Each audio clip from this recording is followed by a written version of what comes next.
अस्सलाम वालेकुम। दुरूद शरीफ पढ़ लें।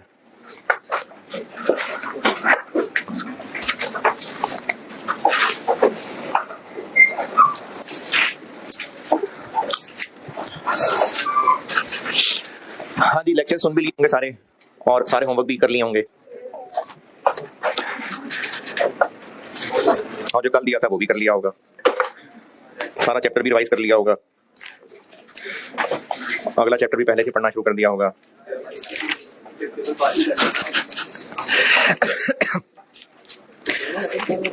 अच्छा, मेरा ख्याल है कि मैंने वो डिस्कस कर दिया था क्वेश्चन 11 भी और LMN वाला भी। हाँ, 12 दिया था। तो पहले ना मैं एक एंट्रीज वाला सवाल करा लूं, फिर देखता हूँ टाइम बचा तो, नहीं तो कल से ही। लेबर की कैलकुलेशंस में ही एक छोटी सी चीज है, वो हो सकता है कोई 2-3 नंबर का पार्ट पूछ लिया जाए। और इसके अलावा एक दो पुराना सा सवाल थे, उसमें एक वर्किंग में ये रेशियो इस्तेमाल हुई थी, तो ये अलग से पूछी भी जा सकती हैं और उसके अलावा सवालों में काम आ सकती हैं।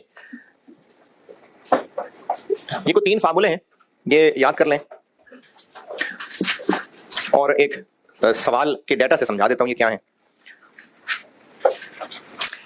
पेज 53 पे आए।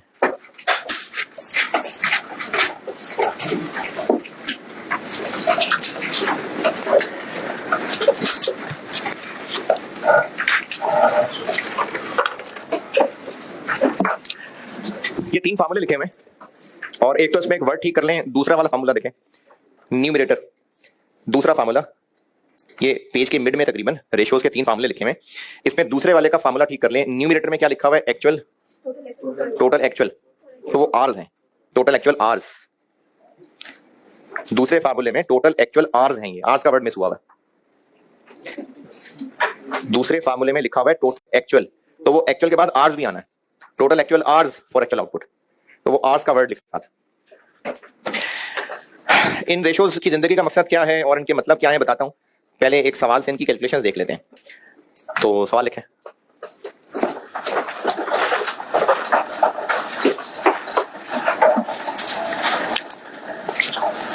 Standard time allowed per unit, standard time allowed per unit.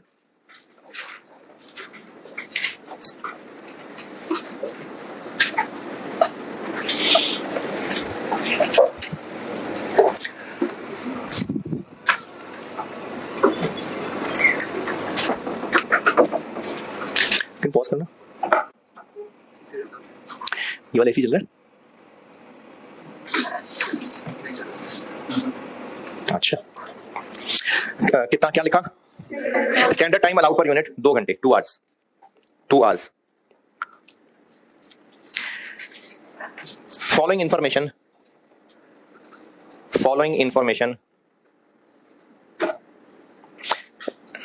relates to the performance of a worker. Following information relates to the performance of a worker for the month of June. For the month of June.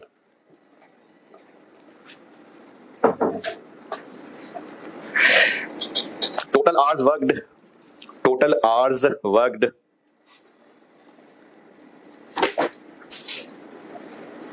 150. 150.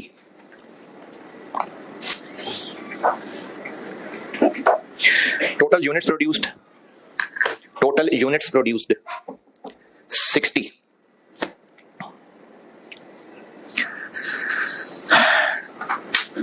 Total budgeted hours. Total budgeted hours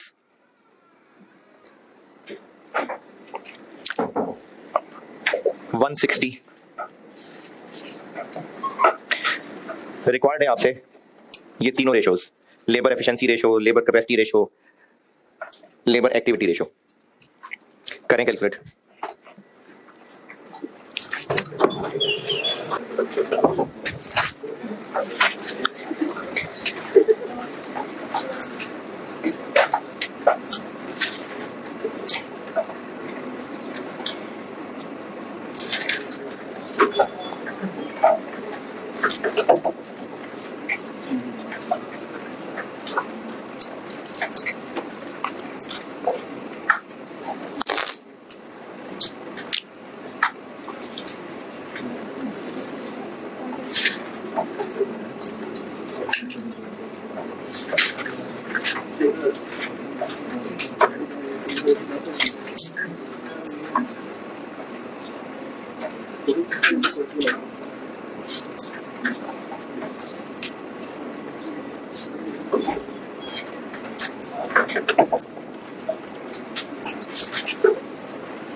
चला गया बेटा, नहीं चला गया, अभी चला के नहीं गया वो।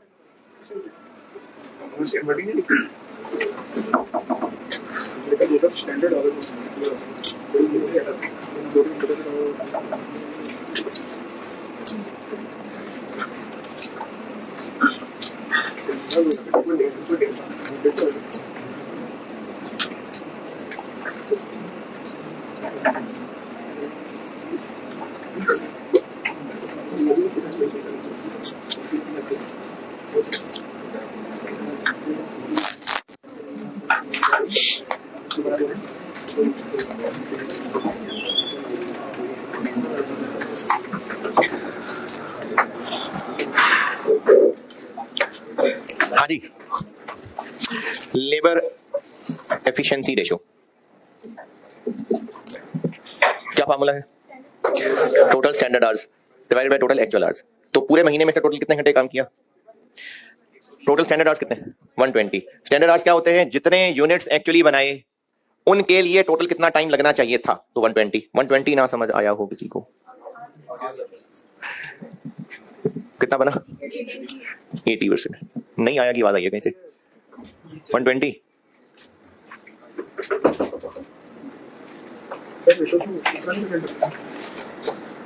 नहीं परसेंटेज में 120। ओके, दूसरी जी हाँ, टोटल कितने यूनिट्स बनाए हैं?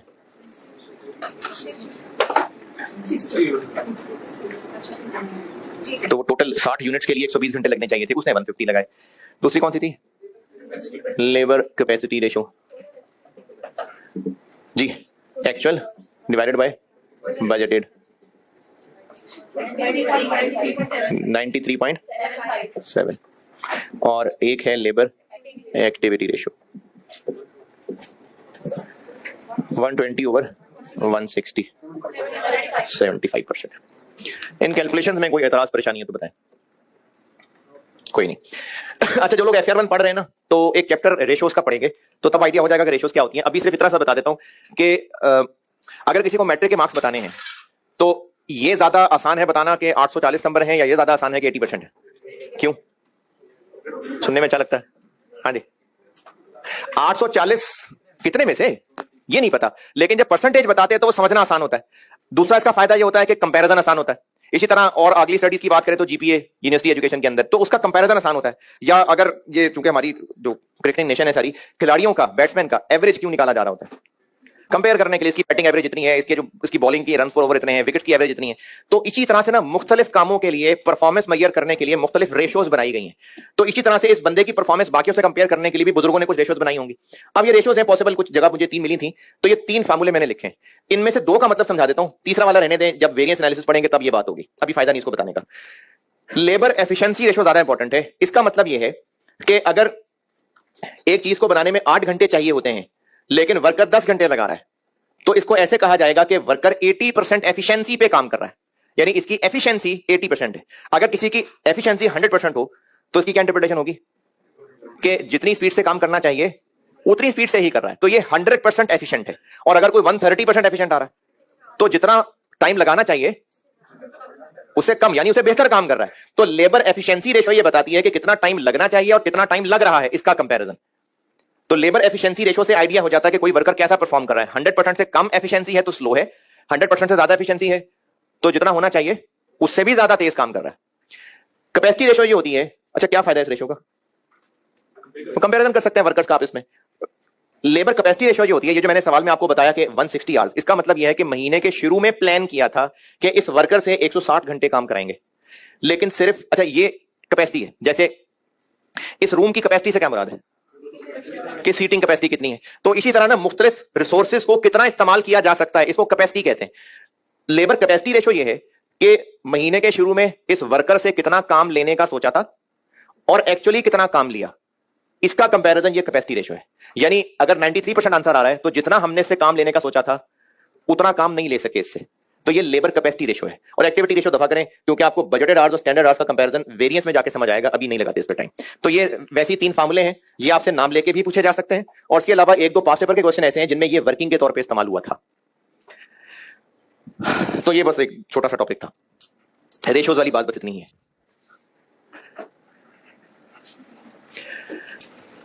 ये कैलकुलेशंस हो गई, बहुत काफी है।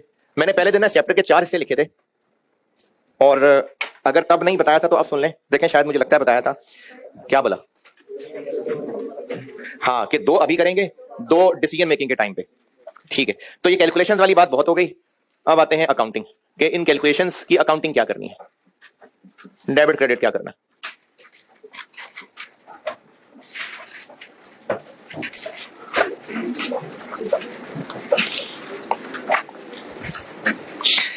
अच्छा, वो कल ना क्लास के बाद एक बच्चे ने पूछा था, बाकी लोग भी सुन लें क्योंकि मुझे लगता है कि ऑनलाइन में भी ना किसी ने पूछी हुई है बात। पेज नंबर 3 पे आए, इन्वेंट्री से रिलेटेड एक सवाल पूछा था, तो मुझे लगा कि बाकियों को भी शेयर कर दूं मैं। अच्छा सवाल था, बाकियों को भी बता देता हूं। पेज नंबर 3, इन्वेंट्री वैल्यूएशन की मैंने डबल एंट्रीज बताई थी, ट्रेडिंग बिजनेस भी बताई थी, फिर पेज 3 के मिड में तकरीबन मैन्युफैक्चरिंग बिजनेस का रॉ मटेरियल था, फिर इसी पेज पे नीचे मैन्युफैक्चरिंग बिजनेस की फिनिश गुड्स थी। अगर बिल्कुल ही भूल गया तो दफा करने, कुछ नहीं कह रहा मैं, अगर थोड़ा थोड़ा सा भी याद आता है तो तीनों सेट्स की आखिरी 2 एंट्रीज देखें, फिर बताता हूं। तीनों सेट्स में आखिरी 2 एंट्रीज, ट्रेडिंग बिजनेस में भी, रॉ मटेरियल में भी, और मैन्युफैक्चरिंग के फिनिश गुड में भी, आखिरी दोनों एंट्रीज देख लें एक बार, फिर बताता हूं कि क्या बात कर रहा हूं।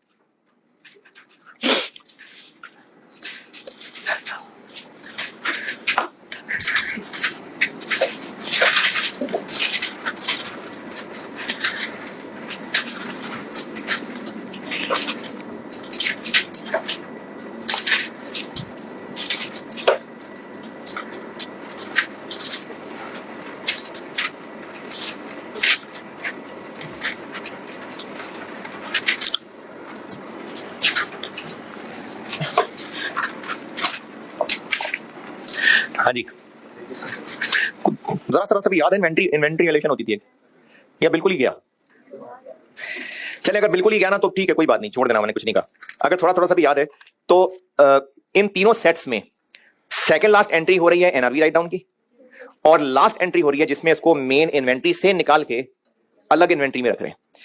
अब इन दोनों में कॉमन बात यह है कि कुछ चीजें हैं थोड़ी सी खराब और उनकी एनआरवी कॉस्ट से कम हो गई है। अच्छा, वैसे सही वाली चीजों की भी एनआरवी कम हो सकती है या कभी नहीं हो सकती? हो सकती है, मार्केट में हालात बदल गए हों। तो सवाल ये पूछा था एक स्टूडेंट ने कि जब एनआरवी राइट डाउन करते हैं तो इन्वेंट्री कार्ड से उसको आउट नहीं करते, वो वहीं पड़ा रहता है, जस्ट एनआरवी राइट डाउन की एक एंट्री कर लेते हैं, वो यूनिट उसी स्टॉक का हिस्सा ही रहते हैं। लेकिन लास्ट एंट्री में क्या हो रहा है, इनको खराब चीजें कह के इन्वेंट्री से आउट कर रहे हैं, तभी तो इन्वेंट्री क्रेडिट कर रहे हैं, और डैमेज इन्वेंट्री कह के एक अलग से स्टॉक रूम बनाया होगा, वहां रख रहे हैं इन चीजों को। दोबारा, सेकंड लास्ट एंट्री में जो चीजें खराब हैं उनको स्टॉक से आउट नहीं कर रहे, वहीं पड़ी है फिजिकली, और हमारी बुक्स में भी उसी मेन स्टॉक का हिस्सा है, सिर्फ जो वैल्यू में कमी है वो वैल्यू की कमी की एंट्री कर रहे हैं एनआरवी राइट डाउन। लेकिन लास्ट एंट्री में क्या कर रहे हैं, मेन इन्वेंट्री से इसको निकाल रहे हैं और डैमेज इन्वेंट्री नाम की एक अलग से इन्वेंट्री रख रहे हैं, शायद किसी फिजिकली भी अलग जगह रख रहे होंगे हैं। अब इनमें से कौन सा काम करना है? असल में ये बिजनेस की मर्जी है, असल में बिजनेस की मर्जी के वो इन खराब चीजों को मेन इन्वेंट्री में पड़ा रहने दे और जस्ट एनआरवी राइट डाउन की एडजस्टमेंट डाल दे, या फिर इनको मेन इन्वेंट्री से ही निकाल दे और अलग से डैमेज इन्वेंट्री बना ले। ये बिजनेस की मर्जी है, ये बिजनेस को पता होगा। अभी तक आई कैप के जितने क्वेश्चन आए उनमें ये लास्ट वाला काम नहीं था। अभी तक जितने भी क्वेश्चन आए ना उनमें वो यही करते हैं कि आखिर में बस एनआरवी राइट डाउन की एडजस्टमेंट कर देते हैं। तो बेशक आप भी ये सेकंड लास्ट वाला काम ही कर लिया करें। वैसे नॉलेज के लिए समझ लें कि आखिरी एंट्री तब होगी अगर बिजनेस इसको मेन इन्वेंट्री से ही हटा रहा होगा, ये बिजनेस ने फैसला करना है। अभी तक वैसे जितने भी क्वेश्चन टेस्ट हुए हैं उनमें आई कैप ने सेकंड लास्ट वाला काम ही किया होता है। यानी एनआरबी की जस्ट एक वैल्यू एडजस्टमेंट डाली होती है, उसको मेन इन्वेंटरी से नहीं निकाला होता। तो आप भी बेशक सेकंड लास्ट वाला काम ही प्रेफर कर लिया पे। चलें, जिसको ना सवाल समझ आना जवाब समझ आया कोई बात नहीं, कुछ नहीं कहा मैंने। लेबर पे आते हैं वापस। लेबर की डबल एंट्रीज, हाँ जी, हाँ उसमें आउट कर देंगे इसको, गुड लॉस निकाल देंगे, ये डैमेज इन्वेंट्री है कि इन्वेंट्री कार्ड से निकाल देंगे। जैसे इन्वेंट्री वैल्यूएशन में एंट्रीज बताई थी, मैंने उनकी एग्जाम प्रैक्टिस की थी, तो इसमें भी मैंने एंट्रीज 3-4 एंट्रीज हैं। और आप आ जाइए इसके लिए पेज 55। अच्छा, एंट्रीज मैंने लिखी हुई है वहां, लेकिन मैं आपको वो एंट्रीज समझाऊंगा एक डाटा से, वैल्यूज होंगी ना, फिर बात बेहतर समझ आएगी। एंट्रीज लिखी हुई है मैंने, लेकिन उनकी प्रैक्टिस पहले खुद बनाए सवाल से कर लेते हैं, फिर 5 पेपर का सवाल देखते हैं। और बस फिर ये लेबर बहुत है, और इसके जो बाकी 2 हिस्से कहे थे मैंने, वो शॉर्ट टर्म डिसीजन मेकिंग कराऊंगा ना जुलाई में कहीं, तब करेंगे बात उस पर। इनकी एंट्रीज का एक सवाल खुद बना के कराता हूं, फिर मैं ये एंट्रीज समझा देता हूं। अच्छा, उससे पहले आप में से कुछ बच्चे ऐसे हैं जिन्होंने टैक्स पढ़ा ही नहीं सिरे से। अच्छा चले ठीक है, फिर मैं एक चीज आपको बता देता हूं, वरना पढ़ा होता तो ये चीज आपको पता होती। जिनको ये बात पता है ना लिखें बेशक। एक एम्प्लॉय से अगर सैलरी उसकी तय हुई लेट से 100 रुपए, और जब उसको सैलरी पे करने लगेंगे तो गवर्नमेंट वाले कहेंगे कि ये पैसे कमा रहा है, हमें भी तो उसका हिस्सा, तो गवर्नमेंट वाले इससे टैक्स लेना चाहेंगे, और बाद में वो बंदा पकड़ में आए ना आए, तो गवर्नमेंट ने एम्प्लॉयर को कहा कि इसकी तनख्वाह से पैसे काटो और वो पैसे काट के हमें जमा करा दो। इसको कहते हैं विद होल्डिंग टैक्स। लेट से 15 रुपए काट लेते हैं। फिर गवर्नमेंट ने इसको कहा कि जो एम्प्लॉय है ना, अगर तुमने सारे पैसे इसको तनख्वाह दे दिए तो ये तो उड़ा देगा पैसे, फिर जब बूढ़ा हो जाएगा इसको घर वाले घर से निकाल देंगे, फिर मांगता फिरेगा। तो ऐसा करो, इसके कुछ पैसे और काट लो और वो कुछ पैसे साइड पे जमा करने शुरू कर दो। इसकी कई मिसालें हैं, एक मिसाल चूंकि टैक्स में पड़ा होता है इसलिए बता रहा हूं, प्रोविडेंट फंड। एक डब्बा बन जाएगा और इसमें से कुछ पैसे कट के इस डब्बे में चले जाएंगे। मिसाल के तौर पे 10 रुपए। अब इसकी तनख्वाह से 10 रुपए और कटे और इस डब्बे में चले गए।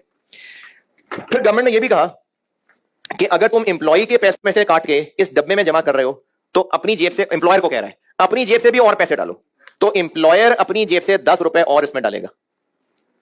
अब ये एम्प्लॉयर अपने लिए 10 रुपए नहीं डाल रहा, ये है उस एम्प्लॉय के लिए। अब होगा क्या कि ये 10 और 10 20 रुपए हर महीने इस डब्बे में जमा होते रहेंगे, और ये जो डब्बा है इसके पैसे कहीं इन्वेस्ट होंगे।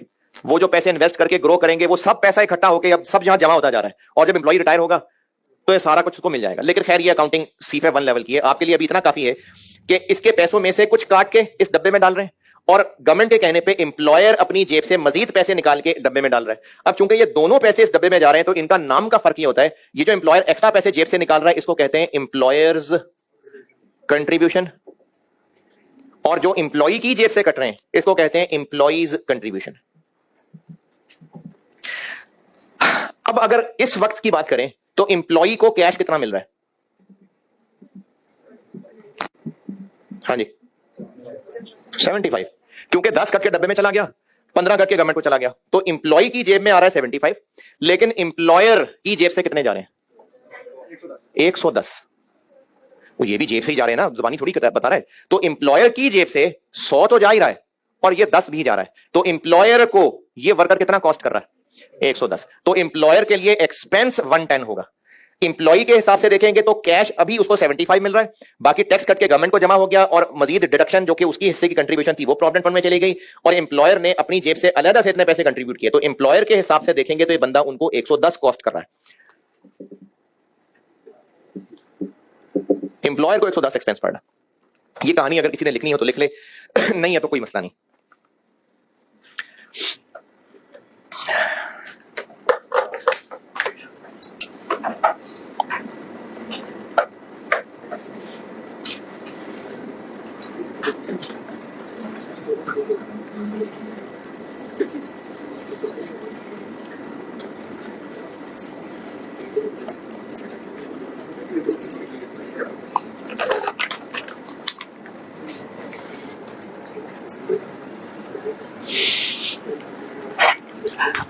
नहीं लिखना, कोई लिफ्ट नहीं, चलो ना लिखें, सवाल लिखें फिर एक। ये जो एंट्रीज है ना पेज 55 पे, ये मैं आपको एक सवाल से समझाता हूं।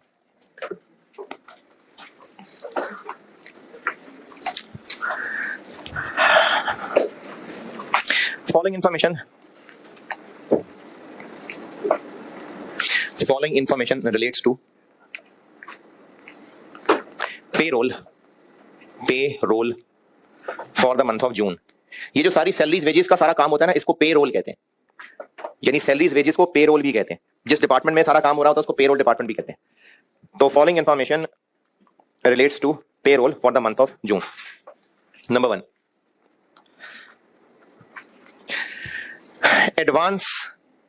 advance paid to employees during the month 50,000 रुपए, 50,000।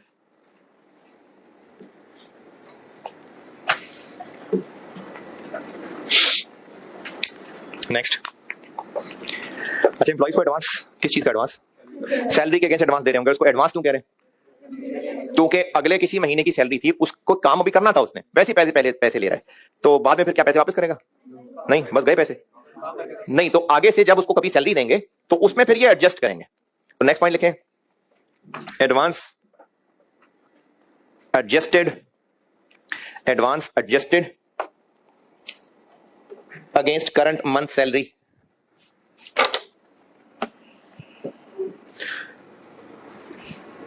Advance adjusted against current month salary 15,000 रुपए, 15,000।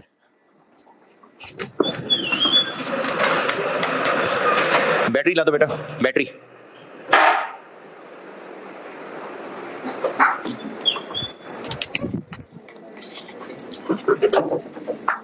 Next point,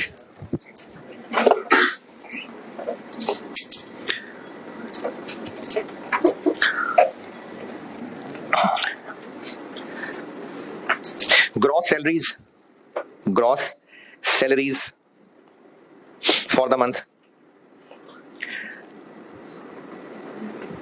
8,08,000। अच्छा, वो जो अब तक 2-3 दिन से कैलकुलेशंस पढ़ रहे थे ना, जिसमें किस वर्कर के कितने पैसे, उसको कितने घंटे काम किया, जो मंथली सैलरी पे लोग हैं उनके कितने पैसे, ये सब टोटल ही 8 लाख है।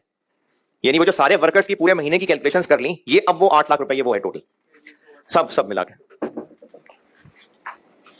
ठीक,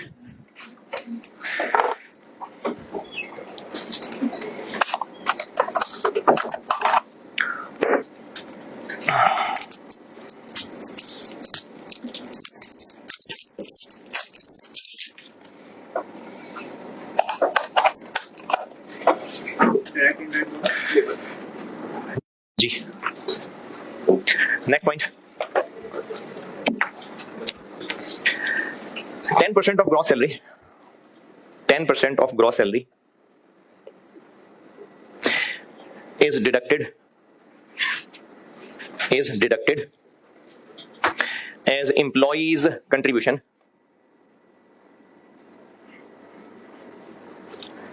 to provident fund। वेरी करता है, कुछ जगह पर ऑप्शनल भी होता है, अगर कोई एम्प्लॉई इससे निकलना चाहे तो वेरी करता है। क्या लिखा? 10% of gross salary is deducted as employees contribution to provident fund। इसी पॉइंट में सेम अमाउंट, मेरे ख्याल में बाय लॉ तो जरूरी नहीं है, पता नहीं है, पता नहीं, शायद मतलब होती तो सेम ही है, लेकिन पता नहीं कि बाय लॉ सेम होनी चाहिए, वैसे पता नहीं। अच्छा, इसी पॉइंट में लिखें, same amount is contributed, same amount is contributed to provident fund by employer। अच्छा जी, नेक्स्ट पॉइंट लिखें, टोटल पेरोल कॉस्ट, ये पेरोल यही सैलरीज वेजेस को ही कहते हैं। Total payroll cost is chargeable as follows. अच्छा, एज फॉलोज में 80% फैक्ट्री और 20% administrative and selling staff.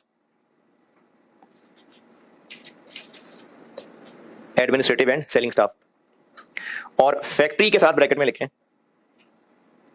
75% direct और 25% indirect.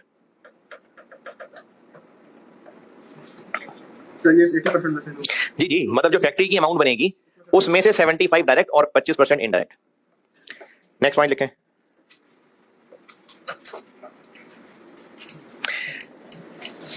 Income tax deducted income tax deducted from current month salaries,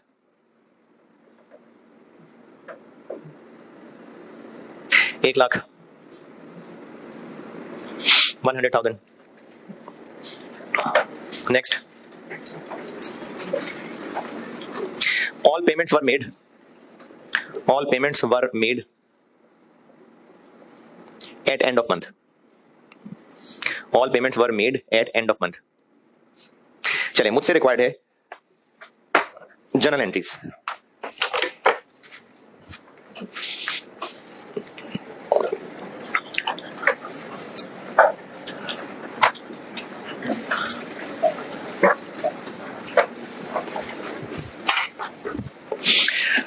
during the month जब employees को एडवांस दिया होगा, तो अभी एडवांस दे रहे हैं तो एक्सपेंस बना लें, हैं एडवांस दे रहे हैं अभी, तो ये एसेट है. तो ड्यूरिंग द मंथ जो भी एडवांस दिया होगा वो एक एसेट है. कितना एडवांस दिया? 50,000. तो एडवांस टू एम्प्लॉइज डेबिट और कैश क्रेडिट 50,000. ये मैंने वहां चौथी एंट्री लिखी हुई कि जो भी एडवांस दिया होगा वो एडवांस टू एम्प्लॉइज डेबिट और कैश क्रेडिट है. नहीं, पेज 55 पे जो वो सारी एंट्रीज मैं समझा रहा हूं ना सवाल से, तो मैंने उसमें वो पेज 55 पे जो लिखी हुई है ना, उसमें से चौथी समझाइए. अब इस महीने की जो टोटल कैलकुलेशन बनी, यानी जो भी total for the month expense बना, अब उस एक्सपेंस को करेंगे रिकॉर्ड. अच्छा, सादी सी अगर बात करें तो एक्सपेंस की एंट्री होगी एक्सपेंस डेबिट कैश क्रेडिट, लेकिन इसको ना आप एक फॉर्मल बस प्रोसीजर समझ लें, को 2-3 स्टेप्स में किया जाता है इसको रिकॉर्ड, फॉर्मेलिटी कह लें. एक स्टेप ये है कि पेरोल को किया जाता है रिकॉर्ड. पेरोल मतलब सैलरीज वेजेस, और रिकॉर्ड भी ऐसे किया जाता है कि जो फैक्ट्री से रिलेटेड है उसको फिलहाल टेम्पररीली एक शॉपर में बंद कर लेते हैं, अभी नहीं खोलते उसको. उस शॉपर को कहते हैं वेजेस कंट्रोल. जो फैक्ट्री से रिलेटेड टोटल सैलरीज वेजेस बनती हैं उनको फिलहाल डायरेक्ट इनडायरेक्ट में तोड़ने से पहले बस एक वेजेस कंट्रोल नामी शॉपर डेबिट.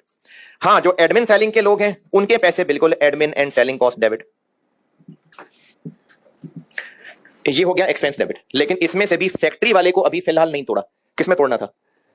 वो नहीं तोड़ा. अभी फैक्ट्री से रिलेटेड सारा कुछ वेजेस कंट्रोल के नाम में फिलहाल डाल दिया. हां, जो एडमिन सेलिंग के लोग थे उनके एक्सपेंसेस एडमिन सेलिंग एक्सपेंसेस में डेबिट. और अभी कैश क्रेडिट करने की बजाय पहले पेएबल बनाएंगे. बस एक फॉर्मेलिटी समझ लें कि पहले पेएबल बनता है फिर जाके वो पे होता है. तो अब इसका पेएबल बनाते हैं. लेकिन पेएबल क्या सारे के सारे पैसे एम्प्लॉय को पकड़ा देने? नहीं. तो इसमें सबसे पहले तो ये अमाउंट निकालते हैं. ग्रॉस सैलरीज कितनी है? 8 लाख. इसमें इंप्लॉयर ने अपनी जेब से और कितने डालने? 10%, 80,000. तो इंप्लॉयर का एक्सपेंस 880 है. इंप्लॉय की जेब से जो कट रहे हैं वो तो इसमें से कटने हैं ना. ये है एक्स्ट्रा. ये एक्स्ट्रा अभी जो मैं मिसाल 100 रुपए की दे रहा था, तो ये 100, ये 10 और ये 110. तो इंप्लॉयर को ये सारे इंप्लॉइज का एक्सपेंस कितना पड़ेगा? 880. अब इस 880 का ब्रेकअप ये है कि इसमें से 80% फैक्ट्री के एम्प्लॉइज और 20% ये एडमिनिस्ट्रेटिव. कितना बना? 704 और 176. और फिर इस 704 का मजीद ब्रेकअप 70% किसका और 25% किसका? 75 और 25. 75% डायरेक्ट और 25% इनडायरेक्ट. ये कितना बना? 528 और इनडायरेक्ट अच्छा भी 176. अच्छा चलो, तो टोटल सैलरीज वेजेस की कॉस्ट 880. ये वो फिगर है जो हम कल तक निकालना सीख रहे थे. ये आज ये एक नई चीज बताइए, वरना जो कल तक किया था वो ये. अब बिजनेस को टोटल एक्सपेंस ये पड़ेगा जिसके टुकड़े इतने हो गए कि फैक्ट्री के लोगों की इतनी बनती हैं, ऑफिस के लोगों की इतनी बनती हैं. वो जो फैक्ट्री के लोगों की बनती हैं उसमें से भी डायरेक्ट लोग इतने, इनडायरेक्ट लोग इतने. लेकिन अभी फिलहाल इस एंट्री में फैक्ट्री का तोड़ना नहीं है, बस हम फैक्ट्री के जितने भी बनते हैं वो वेजेस कंट्रोल में डेबिट, और जो एडमिन सेलिंग के लोग हैं वो एडमिन सेलिंग में डेबिट. तो पेरोल का रिकॉर्ड करना यह है कि एक्सपेंस डेबिट और पेएबल क्रेडिट. बाद में फिर पेमेंट की एंट्री अलग होगी. और एक्सपेंस भी जो डेबिट वो फिलहाल ये फैक्ट्री वाला shopper debit, admin selling debit, और फैक्ट्री वाला शॉपर खोल के फिर अलग से एंट्री करेंगे. पेएबल कौन सा क्रेडिट? किस किस को कितना कितना पे करना है? सारा एम्प्लॉइज को पे करना है? नहीं, कुछ पैसे गवर्नमेंट को पे करने हैं, तो उसके लिए बन जाएगा गवर्नमेंट को पेएबल. कितने पैसे गवर्नमेंट को देने हैं? 1 लाख. तो जिसका जितना पेएबल है ना वो अलग से पेएबल बनता जाएगा, एक्सपेंस डेबिट पेएबल क्रेडिट। तो जिसको जितना पे करना है उसके लिए उतनी उतनी लायबिलिटी आएगी। और कितना किसको पे करना है? प्रोविडेंट फंड वाले डब्बे को पे करना है। तो पेएबल टू प्रोविडेंट फंड कितना?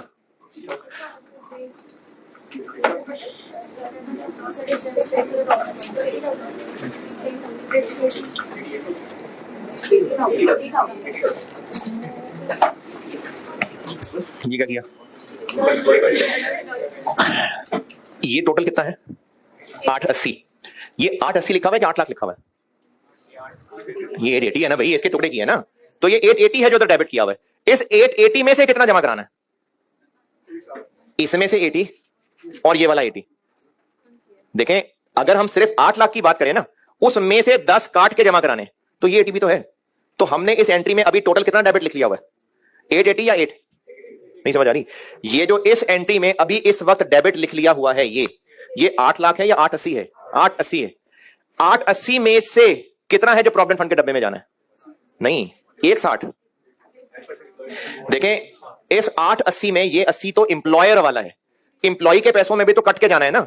तो इस 880 में से 160 है जो उस डब्बे में जाना है। और अगर वो जो पहले वैल्यू दी थी उनकी बात करूं तो ये 110 है कि 100 है? तो 110 में से डब्बे में कितना जाना है? 20। तो इसलिए ये टोटल 160 पेएबल। और बाकी किसको कितने देने? बाकी पैसे एम्प्लॉयज को देने हैं, जरूर दे देते, लेकिन उसमें से एडवांस भी काटना है। तो जब एडवांस दिया था तो एडवांस डेबिट किया था, जब एडजस्ट होने लगेगा तो एडवांस क्रेडिट हो जाएगा। कितना काटना है इस महीने? 15,000। दूसरे पॉइंट में दिया मैंने, पॉइंट 2 लिखा है। 50,000 वो है जो इस महीने और कोई ये दिया होगा, को अकरम मजीद कामरान बशीर को दिए होंगे, ये जो है को सलमान को बाजवा को बट इनको काटने होंगे। तो ये वो है जो इस महीने एडवांस पे किया, और ये वो कोई पुराने हैं जो इस महीने उनकी सैलरी से कट रहा है।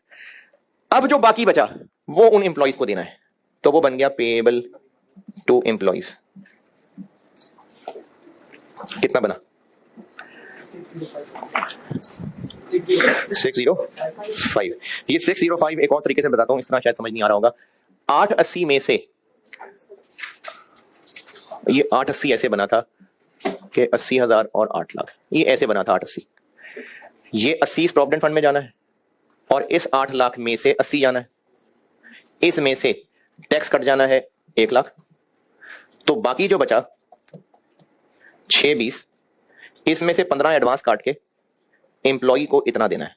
ये किया मैंने कि टोटल 880 में से 80 ये और एम्प्लॉय के काट के 80 ये, 160 यहां भेजने हैं पेएबल टू प्रोविडेंट फंड, इतने गवर्नमेंट को देने हैं payable to withholding tax payable, इतना एडवांस एडजस्ट करके यानी एडवांस क्रेडिट बाकी एम्प्लॉयज को दे रहे हैं पेएबल टू एम्प्लॉयज।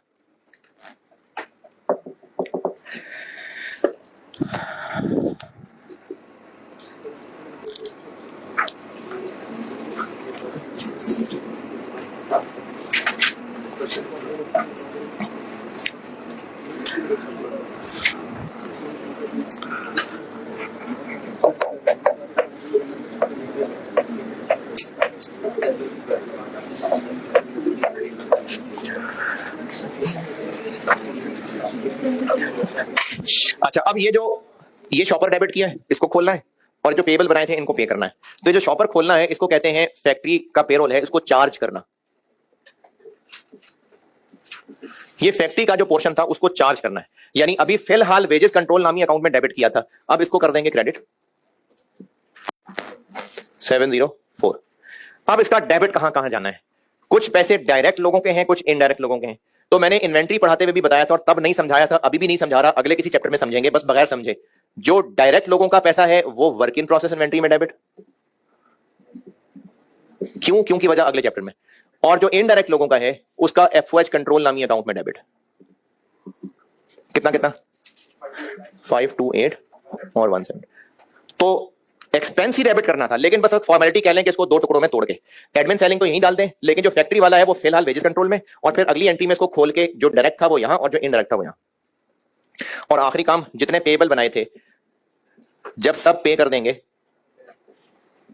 तो ये तो बच्चों वाली बात है, पे कर दें, फिर जितने पेएबल थे सब डेबिट, गवर्नमेंट को पैसे दे दिए, गवर्नमेंट वाला पेएबल डेबिट, डब्बे में पैसे डाल दिए, payable to provident fund debit, बाकी एम्प्लॉय को पैसे दे दिए, पेएबल टू एम्प्लॉयज डेबिट।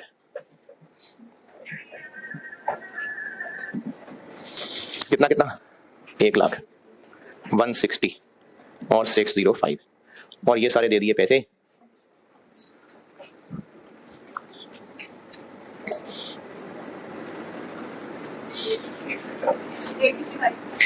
$860।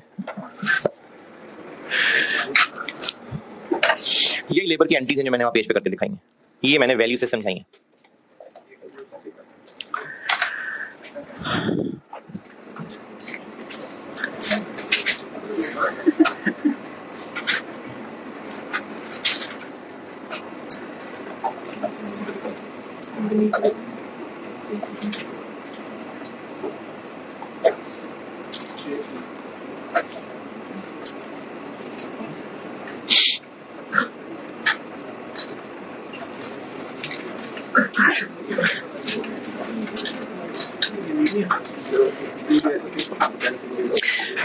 चलिए एक 5 पेपर का सवाल पढ़ें। पढ़े जी। नहीं एक्सपेंस नहीं है, बस ये शॉपर है। जैसे वो किसी को शादी में पैसे नहीं दे रहे थे एनवेलप में डाल के, यही तो अर्ज कर रहा था कि ये तीनों एंट्रीज इकट्ठी कर लें, बस ऐसी तमीज समझ लें, आदाब है। 5 पेपर का सवाल देखते हैं। एक पेज नंबर 61 पे आए, क्वेश्चन 7। सवाल देखें, घड़ी ना देखें, बहुत टाइम है। पेज 61, क्वेश्चन नंबर 7, पाक एयर लिमिटेड। पढ़ लें।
आपकी फारिग शक्लों से लग रहा है कि सवाल पढ़ के फारिग हो गए हैं। अच्छा, इस सवाल के अंदर सिर्फ मुश्किल काम ये है कि ये 8 लाख नहीं दिया हुआ, ये खुद बनाना पड़ेगा, ये कुछ जोड़ तोड़ करके बनाना पड़ेगा। एंट्रीज तो फिर ये 4 ही हैं। इस 8 लाख तक पहुंच, मतलब इस 880 तक हमने पहुंचना है इस वर्किंग करके, बाकी जो है वो एंट्रीज तो यही 4 ही हैं। इसको अच्छा, पिछली ना 3 अटेम्प्ट से, जब से कैफ 3 बना है, 3 स्प्रिंग बाइक्स, हाँ पिछली 3 अटेम्प्ट से, वैसे पहले भी होता था, लेकिन पिछली 3 अटेम्प्ट से तो ये हो रहा है कि अक्सर कोई पुराना सा सवाल थोड़ी बहुत चेंजेस करके दोबारा पूछ लेते होते हैं, और वो भी वो पुराने सवाल उठाए हैं उसमें, मतलब 2009, 10 इस तरह के सवाल ना रिपीट हुए हैं। तो सिर्फ इस वजह से एहतियातन मैं ये सवाल करवा रहा हूं, अदरवाइज इसमें एक पॉइंट ऐसा टेस्ट हुआ था जो आपके लेवल का नहीं है, फाइनल लेवल का है, लेकिन बस शायद उसने वैसे ही कॉन्सेप्चुअली टेस्ट कर लिया, तो होना नहीं चाहिए था, लेकिन हो गया। हो सकता है ये सवाल कॉपी होकर दोबारा टेस्ट हो जाए, जैसे हो रहा है पिछले 3 अटेम्प्ट से, तो इसलिए एहतियातन इसको छोड़ना नहीं चाहिए। एंट्रीज तो यही है, लेकिन 880 तक पहुंचने के लिए पहले कैलकुलेशन कर लेते हैं। अच्छा, जिनको घड़ी को देके मौत पड़ रही है, वर्किंग करने दे बस है, बाकी एंट्रीज तो जुबानी है।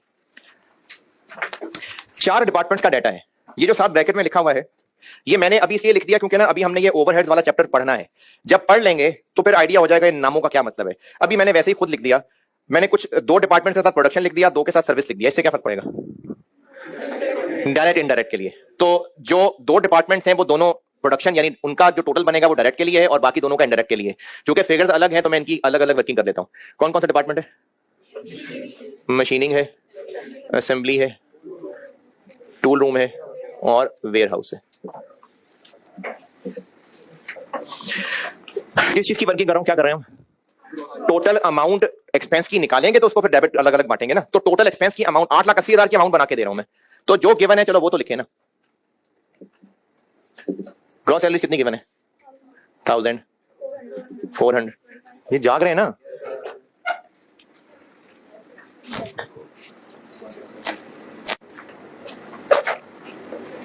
$25, $75 और क्या है? ओवर टाइम है 75, 40, 15 और ऐड कर लो उसमें। वो तो डिडक्शन है, वो है जो पेबल क्रेडिट करना है। हम तो टोटल एक्सपेंस बना रहे हैं। चले टेबल से तो यही है। आगे पॉइंट 1 इसकी कहानी आगे बताता हूं। पॉइंट नंबर 2 ये है कि है नहीं, वो तो कोई अलग एक्सपेंस नहीं है ना। वो है जो कटना है, पेबल, WHT पेबल की अमाउंट है। वो तो इसमें से कटना है ना, कोई अलग एक्सपेंस थोड़ी है। मैं अभी इस वक्त 8,80,000 बना रहा हूं ताकि पता चले डेबिट कहां कहां कितना करना है। वो जो इनकम टैक्स है वो है जो WHT पेबल क्रेडिट आना है। ये कितने से की कैलकुलेशन हो रही है? ये 1 महीना। ये सारा डाटा जो दिया हुआ है ये है for the month of April. Point number 2 में लिखा हुआ है कि बिजनेस अपने एम्प्लॉइज को एनुअल बोनस देता है। एनुअल यानी साल में एक दफा। कितना? 1 महीने की सैलरी के बराबर। कब? जून में। तो अगर साल में एक दफा एनुअल बोनस देता है 1 महीने की सैलरी, मतलब वो साल में वर्कर्स को 13 महीने की सैलरी देते हैं ना। तो ये जो 13वें महीने की एक्स्ट्रा सैलरी, ये भी तो एक्सपेंस ही है। जो 12 सैलरीज हैं वो तो हर महीने का एक्सपेंस रिकॉर्ड होता रहेगा। जो 13वीं एक्स्ट्रा सैलरी है वो भी एक्सपेंस। तो 13वां महीना किधर है? तो साल में तो 12 महीने होते हैं। अब इसके बारे में लास्ट पॉइंट लिखा हुआ है, पॉइंट नंबर 6, कि कंपनी करती है कि ये जो 13वें महीने की सैलरी है इसको हर महीने थोड़ा थोड़ा एक्सपेंस बनाती जाती है। कितना कितना? Divided by 12। क्योंकि पूरे साल में एक दफा 13वीं सैलरी जानी है तो उसको हर महीने थोड़ा थोड़ा expense debit payable credit, expense debit payable credit, कितना? हर महीने का टुकड़ा, तो 12 से डिवाइड करके। तो अभी हम लोग 1 महीने की कैलकुलेशन कर रहे हैं। तो साल में बोनस कितना देंगे? यही ऊपर कि ये भी ओवर टाइम भी नहीं, ये तो इस डिपार्टमेंट के लोगों को साल में 1,000 रुपए और देना है। लेकिन अभी हम 1 महीने की एंट्रीज कर रहे हैं तो डिवाइडेड बाय 12 करके हम उसको एक्सपेंस में शामिल कर लेते हैं। तो एग्जामिनर को बता देते हैं कि हम सैलरी को डिवाइडेड बाय 12 कर रहे हैं। कितना?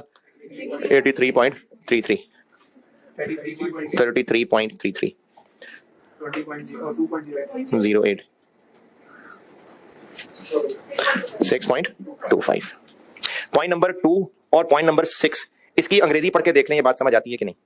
पॉइंट नंबर 2 और पॉइंट 6।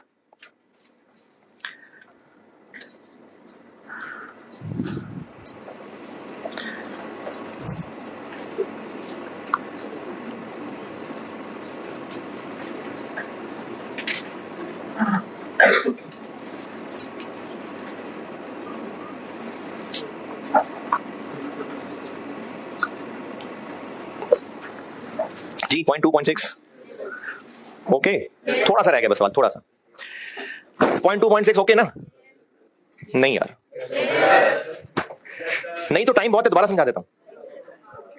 पॉइंट नंबर 3 एम्प्लॉय की जेब से भी कटता है और एम्प्लॉयर भी अपनी जेब से और डालता है। तो वो जो एम्प्लॉय की जेब से करता है वो तो चलो इसमें, जो एम्प्लॉयर ने अपनी जेब से और डालना है वो इसमें ऐड कर देते हैं। एम्प्लॉयर्स कंट्रीब्यूशन कितना? 8.33%। जी 90 83.3 30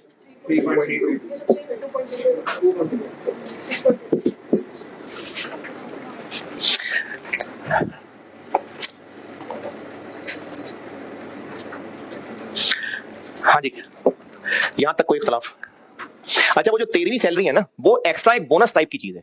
वो तो वैसे अमाउंट के लिए कह दिया कि सैलरी के बराबर बोनस, वरना वो तो एक सेपरेट बोनस चीज है। ये जो एम्प्लॉय की डिडक्शन और एम्प्लॉयर की कंट्रीब्यूशन है वो तो सैलरी से रिलेटेड है।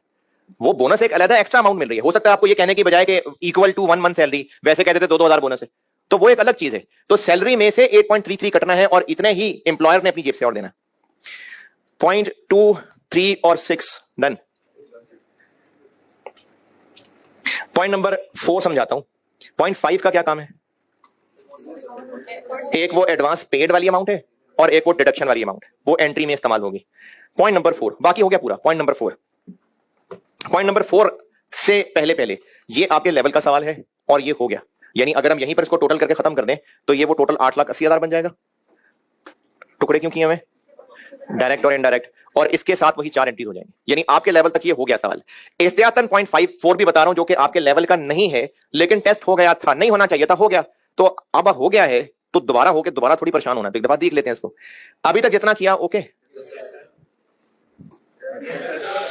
0.4 समझाता हूं, इसको एहतियातन पॉइंट समझ लेते हैं। चलें कल समझा दूं, देख ले 2-4 घंटे लग जाएंगे। चले फिर समझे।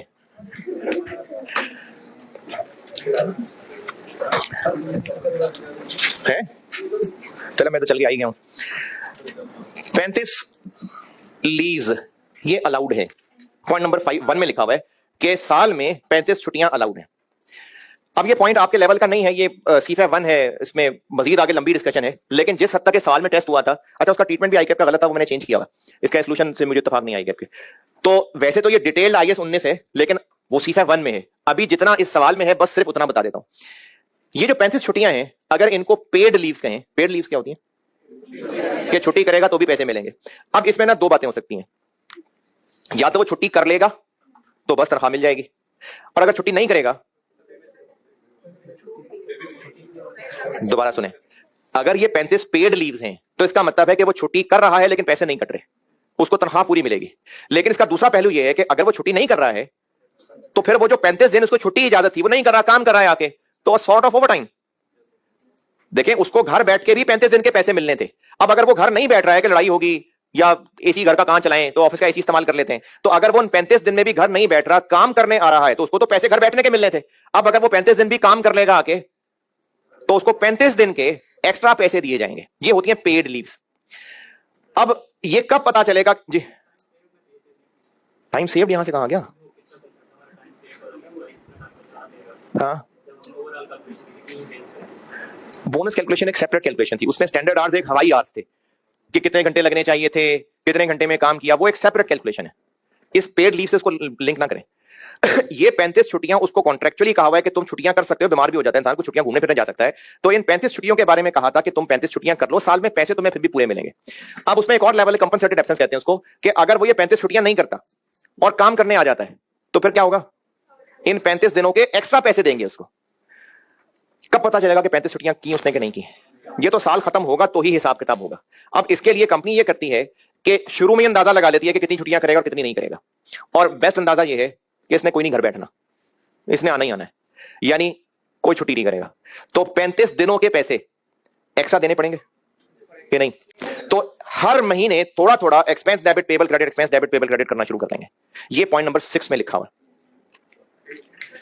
वेकेशन पे।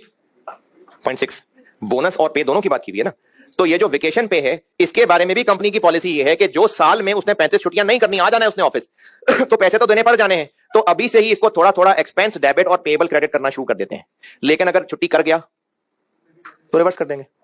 देखें इन 35 दिनों का पेबल एक्सपेंस क्यों बना रहे कि छुट्टी नहीं करेगा, काम कर जाएगा तो उसको 35 दिन के एक्स्ट्रा पैसे देने पड़ जाएंगे, और अगर वाकई छुट्टी कर गया तो रिवर्स कर देंगे। तो ये काम हम हर महीने थोड़ा थोड़ा सा एक्सपेंस बनाना अभी से करना शुरू कर देंगे। तो अभी हम इस वक्त एक महीने की कैलकुलेशन कर रहे हैं, 35 दिन के पैसे, हर महीने 35 दिन के पैसे देने हैं, नहीं पूरे साल में। तो पूरे साल में ये कैलकुलेशन ध्यान से देखिएगा जाके, पूरे साल में जो पैसे देने हैं, एक दिन के पैसे कितने, ये मशीनिंग डिपार्टमेंट बताता हूं, एक दिन के पैसे कितने, 1000 रुपए कितने दिन के हैं? 30 दिन के। ये क्या बना, क्या चीज हो गई है, एक दिन। ये क्या बना, 35 दिन, यानी इतने पैसे हैं जो उसको साल में एक्स्ट्रा देने पड़ेंगे। ये मैंने मिसाल मशीनिंग डिपार्टमेंट के लिए, 1000 रुपए महीने की तनख्वाह है, 30 से डिवाइड किया तो एक दिन, 35 से मल्टीप्लाई किया तो टोटल 35 दिन। चूंकि वो 35 छुट्टियां उसको अलाउड थी और वो नहीं करेगा और काम कर जाएगा, तो हमें उसको टोटल इतने पैसे देने पड़ेंगे हर महीने, साल में एक दफा। तो हम इस साल में इस टोटल एक्सपेंस को एक दफा रिकॉर्ड करने की बजाय कंपनी पॉलिसी है कि हर महीने थोड़ा थोड़ा सा एक्सपेंस बनाना शुरू कर देते हैं, डिवाइड बाय 12, बिल्कुल जैसे ये किया था। अब पूछें, इधर को सवाल पूछ रहा था। चलो गया। हाँ जी, वर्किंग डेज में छुट्टियां कर रहे हैं ना, तो मतलब उसको जो नॉर्मल सैलरी मिल रही है तो वो उसी में छुट्टियां कर रहे थे। जब वो घर गया तो उसको नॉर्मल सैलरी मिल रही है, तो लेकिन जब वो आ गया तो वो तो उसकी वर्किंग डेज हैं जो उसको पूरी सैलरी मिल रही थी, तो वही मिलेगी ऊपर। क्योंकि हमने उसको 35 छुट्टियां इजाजत दी थी कि तुम 35 दिन घर रहना, फिर भी तुम्हें पैसे देंगे। एक्स्ट्रा डे तो काम नहीं कर रहा, वही देना। एक्स्ट्रा डे ही कर रहा है ना, यानी कहें कि इसको हफ्ते में 2 छुट्टियां अलाउड थी कि तुम घर रहना, बस 5 दिन काम करना। तो अगर वो 2 दिन में भी काम कर रहा है आके, तो उसको एक्स्ट्रा पैसे देंगे ना उसको। तो मतलब जो उसको सैलरी मिलती थी वो 5 दिन, हाँ, तो जब वो आएगा तो फिर वो 2 दिन तो वो एक्स्ट्रा पैसे लेगा। तभी इनको पेड लीव कहते हैं कि घर बैठता फिर भी पैसे मिल रहे हैं। ये नीला और लाल वाला काम आया समझ। तो ये जो वेकेशन पे है, इसके लिए हम एग्जामिनर को बता देते हैं कि salary into 35/30 divided by 12, 97.2, 38.89, 2.43, 7.29।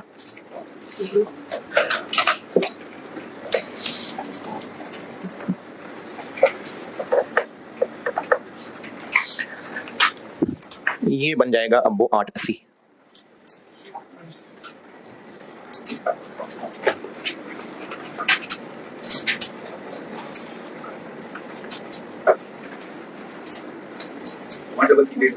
Double 145 point नहीं यार 545.54, 36.59.79। चले बाकी इंशाल्लाह इसको कल पूरा करता हूँ। ठीक है, अल्लाह हाफिज़।